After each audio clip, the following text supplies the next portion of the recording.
Mesdames, Messieurs, rejoignez-moi, s'il vous plaît, pour rendre un vibrant hommage à l'un des principaux leaders de notre continent.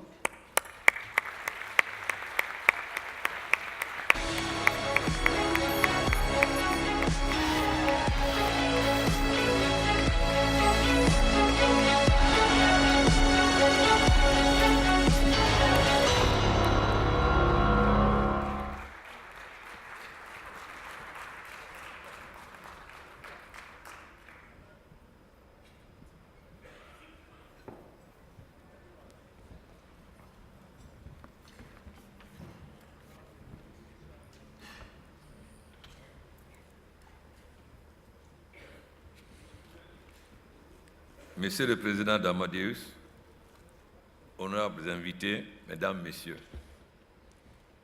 je me réjouis d'être parmi vous dans cette belle ville historique de Tanger qui a vu naître Ibn Battuta et de pouvoir partager à l'occasion de m'aider quelques réflexions sur la situation qui prévaut en Afrique.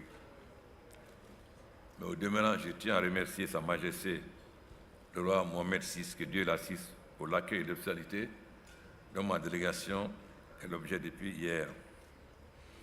Monsieur le Président, je ne mérite pas tous les hommages que vous venez de me rendre, mais je vous en suis reconnaissant, car les relations entre la Guinée et le Maroc sont des relations historiques depuis feu roi Mohamed V et feu le président Sékou Touré, et aussi les relations avec Sa Majesté Mohamed VI sont des relations de fraternité et de visions identiques sur le devenir de l'Afrique.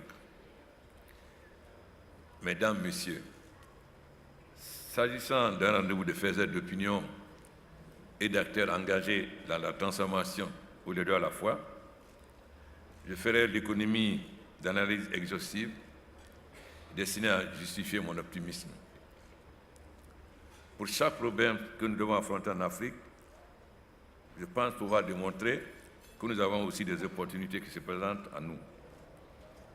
Je vais me contenter d'énumérer quelques défis qui me permettront d'en faire la démonstration. Tout d'abord, j'aimerais mentionner les multiples difficultés dans la construction et la démonstration de notre ambition de paix et de sécurité.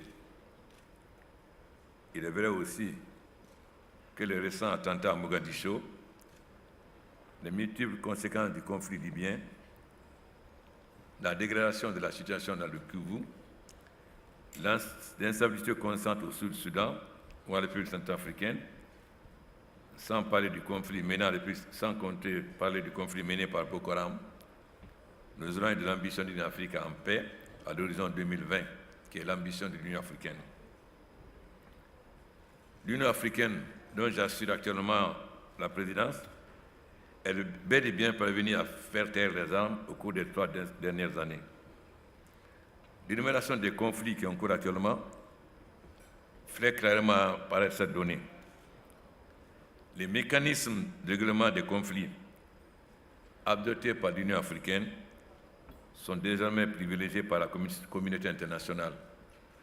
En témoigne, cher ami Dionkunda, l'exemple de la force de G5 Sahel, initiative africaine décidée, privilégiée par les grandes puissances, y compris les États-Unis, qui ont finalement accepté de participer à son financement.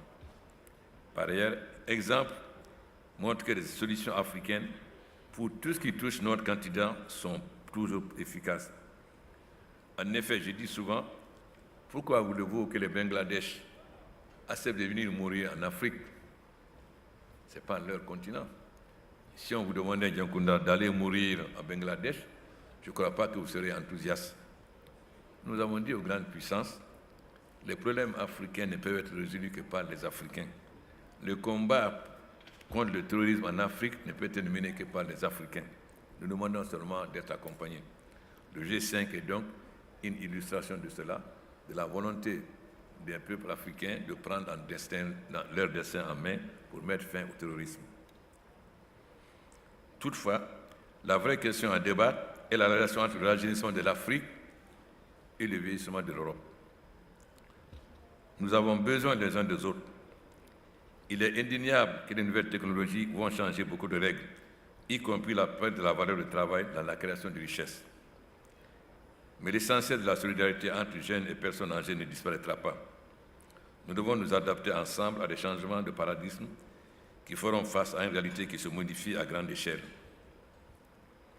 Un autre domaine sur lequel on émet des jugements rapides concerne l'économie. On vient de recevoir les dernières analyses de la Banque mondiale et du Fonds monétaire qui font état d'une reprise timide de la croissance dans nos pays. Je ne pense que notre dépendance des matières premières continue à marquer toutes les lectures. Ces lectures finissent par avoir raison, car la simplification des grilles de lecture devient une tautologie. Si l'économie de pays est vue comme à l'époque coloniale, essentiellement en termes d'échanges avec l'extérieur, ces échanges étant vus surtout en fonction de la valeur des matières premières exportées, il est évident que nous allons continuer à dépendre des aléas de la demande internationale et des coûts des prix des matières premières que nous ne contrôlons pas puisqu'ils sont fixés à Ottawa ou à Washington ou à Londres. Mais l'économie africaine est plus grande et plus complexe que ce que beaucoup reconnaissent. Les difficultés de l'économie globale, elles aussi, sont plus grandes que ce que l'on dit. Des énormes quantités de liquidités injectées par les banques centrales des pays riches ont créé des dysfonctions importantes dans l'ensemble des indicateurs macroéconomiques. On traite par exemple les emprunts souverains des pays africains en dissociation de ces cadres défavorables et qui pénalisent ceux qu'on classifie comme risque élevé en fonction de critères qui protègent les grandes puissances. Nous devons oser nous dire la vérité. Lorsque la dette d'un pays africain atteint 30 ou 40%, le Fonds monétaire dit tout de suite « Ah, il faut arrêter ». Mais la dette du Japon, ça fait combien du PIB? L'Italie, ça fait combien? 150, non? La France, plus de 90. Le Japon, je crois que c'est plus de 200. Alors, ce qu'on accepte de ces pays, on ne veut pas l'accepter pour l'Afrique. Mais il y a plus de risque aujourd'hui d'investir dans ces pays que d'investir en Afrique. Ça, c'est une vérité que nous devons dire et faire accepter par le monde. La vérité, c'est que l'Afrique possède d'énormes atouts en matière de conversion environnementale ou croissance de la consommation pour affronter les changements avec vigueur. L'avenir du monde sera partiellement marqué par la croissance démographique africaine. Voilà, chers amis, quelques vérités. Mais je dis souvent à mes pères, chefs d'État, d'abord nous devons avoir confiance en l'Afrique. Avoir confiance aux hommes d'État africains. Parce que très souvent, nous, les chefs d'État, on a plus confiance aux hommes d'affaires venus de l'extérieur, alors qu'aujourd'hui, nous avons des hommes d'affaires qui maîtrisent parfaitement toutes les règles de l'économie mondiale. Je dis souvent aussi que l'Afrique a raté les 3 premières révolutions industrielles, pour des causes sur lesquelles je ne vais pas revenir. Mais nous pouvons dire aujourd'hui que nous sommes en plein dans la 4e révolution industrielle, qui est l'économie numérique. En effet, les jeunes africains n'ont rien à envier aux jeunes du monde extérieur concernant la maîtrise de nouvelles technologies. Il est vrai que nous avons quelques handicaps. C'est d'abord l'énergie, puisque nous avons que plus de 60% de la population africaine n'a pas accès à l'énergie. C'est ensuite les infrastructures routières et ferroviaires. Nous sommes en train de parler de l'intégration africaine de la zone de libre-échange. Nous sommes d'accord, mais nous avons un handicap. Comme disait un président africain, mais ça sert à quoi que nous ayons une zone de libre-échange s'il n'y a pas de route entre mon pays, le Congo et le Cameroun par exemple, ou le chemin de fer. Donc les défis auxquels nous sommes confrontés aujourd'hui, c'est la maîtrise de l'énergie, les infrastructures et les nouvelles technologies. Je suis convaincu que l'Afrique sera l'avenir du monde. Si je prends l'Afrique de l'Ouest, en 2050, on sera plus peuplé que la Chine. Mais l'Afrique a un avantage, c'est la jeunesse de sa population. 70% de la population africaine a moins de 35 ans. Alors que les pays développés vieillissent, l'Allemagne importe la main-d'œuvre, le Japon en importe. Cette jeunesse, c'est l'avenir de l'Afrique, parce que c'est une jeunesse qui maîtrise de nouvelles technologies. L'essentiel, que les Africains aient confiance en eux-mêmes. Parce que la plupart des problèmes auxquels nous sommes confrontés viennent de l'extérieur. Je me rappelle qu'au G8 c'était à l'époque G8 à Deauville. Le président Issoufou et moi nous avons mis en garde de grandes puissances. N'intervenez pas en Libye. Si vous intervenez, il y aura deux conséquences. La somalisation de la Libye, c'est-à-dire qu'il n'y aura plus d'État en Libye, et la prolifération des armes et du terrorisme chez nous. On ne nous a pas écoutés. Aujourd'hui, il n'y a pas d'État en Libye. Il n'y a pas, et il y a la guerre chez nous, au Mali, au Burkina, au Niger, au Tchad. Alors c'est facile aujourd'hui qu'ils reconnaissent tous que c'est une erreur d'être intervenu. Mais qui supporte? C'est nous. Alors n'acceptons plus que les problèmes africains soient réglés de l'extérieur. Nous sommes capables de les régler nous-mêmes. Personne, nous devons avoir une coopération d'égal à égal. Quand vous demandez aux jeunes Africains, qu'est-ce que vous pensez de l'élection de tel président en Occident, ils disent, non, ce n'est pas notre problème, c'est l'Afrique. Donc il faut que nous, les chefs d'État, on ait une vision qui corresponde à la vision de cette jeunesse. Cette jeunesse qui est décomplexée et qui pense qu'elle est aussi capable que la jeunesse. Le président Poutine disait dernièrement que l'Afrique est plus riche que l'Europe, que si nous avons une monnaie unique, ce n'est pas nous qui allons émigrer vers l'Europe, que c'est l'Europe qui va émigrer vers l'Afrique. Donc ça veut dire qu'aujourd'hui, nous avons toutes les potentialités. Mais les hommes d'affaires africains aussi doivent avoir confiance en eux-mêmes. Et que nous, leaders, on ait confiance à ces hommes d'affaires. Et qu'on permette aujourd'hui le développement partenariat public-privé, partenariat privé-privé. Nous sommes d'accord qu'il faut coopérer avec le reste du monde. Mais ça doit être une coopération d'égal à égal, coopération gagnant-gagnant, où chacun y trouve son compte. Nous ne voulons plus de donneurs de leçons. Nous sommes capables nous-mêmes de définir notre propre plan économique. Diankounda, tu dois te rappeler qu'on a eu le plan de Lagos, qui était un très bon pour l'Afrique. Il n'a pas lu qu'un cadre du Fonds monétaire vienne dire non, ce n'est pas bon, pour qu'on ait les ajustements structurels. Mais ces ajustements structurels ont fait beaucoup de mal à l'Afrique. On disait, il faut dégraisser la fonction publique. Mais j'ai rappelé à Paris une fois une rencontre avec le président Guterres, qui était Premier ministre du Portugal, Jospin, qui était Premier ministre en France, et Veltroni, maire de Londres. Il dit, nous sommes tous membres d'Internationale socialiste, mais nous n'avons pas les mêmes problèmes.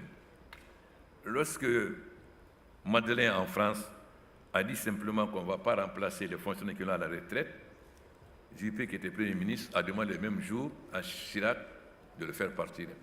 Nous, on nous demande de dégraisser la fonction publique, d'avoir moins d'enseignants, d'avoir moins de médecins. La conséquence, voilà, nous sommes en retard sur le plan de l'éducation, nous sommes en retard sur le plan de la santé.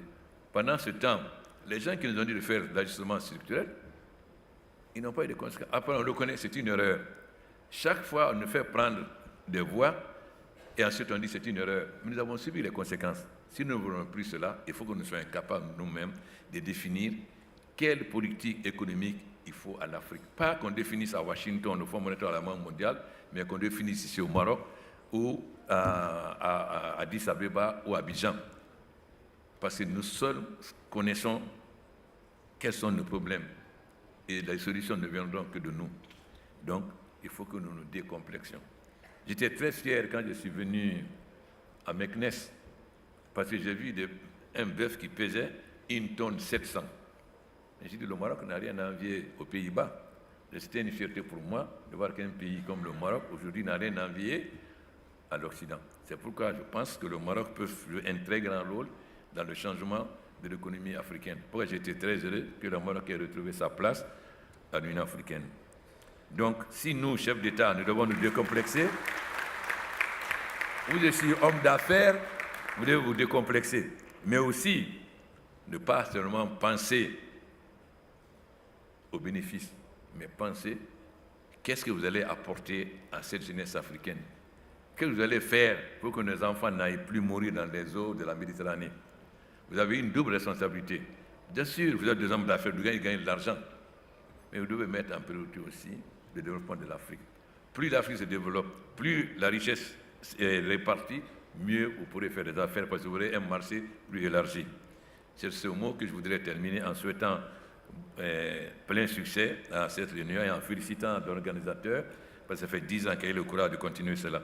Nous espérons qu'il y aura d'autres organisations cela dans d'autres pays. En tout cas, c'est toujours une grande fierté pour moi et un grand plaisir de me retrouver au Maroc. Je vous remercie.